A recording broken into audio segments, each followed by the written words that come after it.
دنیا میں آیا اور دنیا میں آنے کے بعد گناہ کیے، اب اس نے زندگی کی ان فرصتوں کو ڈال دیا، ختم کر دیا، تو علماء لکھتے ہیں اللہ تعالیٰ اس گنہگار انسان مسلمان کو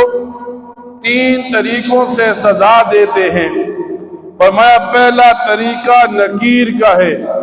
یہاں آدمی نے گناہ کیا، وہاں اللہ تعالیٰ نے کوئی نہ کوئی نقصان رکھ دیا کہ اس انسان کے دل و دماغ میں بیٹھ جائے گناہ کی وجہ سے میرا یہ نقصان ہوا۔ دوسرا فرمایا تاخیر ہوتی ہے، آدمی گناہ کرتا ہے، اللہ تعالیٰ تھوڑی مہلت دیتے ہیں شاید کہ یہ توبہ کر لے۔ پھر فرماتے ہیں تیسرا یہ اللہ کے ہاں خفیہ تدبیریں ہیں، ایک آدمی نے گناہ کیا، پھر ایسا وقت آیا وہ کسی کا محتاج تھا،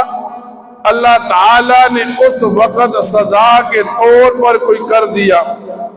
مثلا آدمی کی اولاد بھی جوان تھی، مال بھی تھا، اب اللہ نے یا مال لے لیا یا اللہ تعالیٰ نے اولاد لے لی، یہ اللہ تعالیٰ کی اس گناہگار بندے کے لیے خفیہ تدبیریں دی۔ فرماتے ہیں جب آدمی سے گناہ ہو تو علماء لکھتے ہیں آدمی 3 کام دنیا میں کرے۔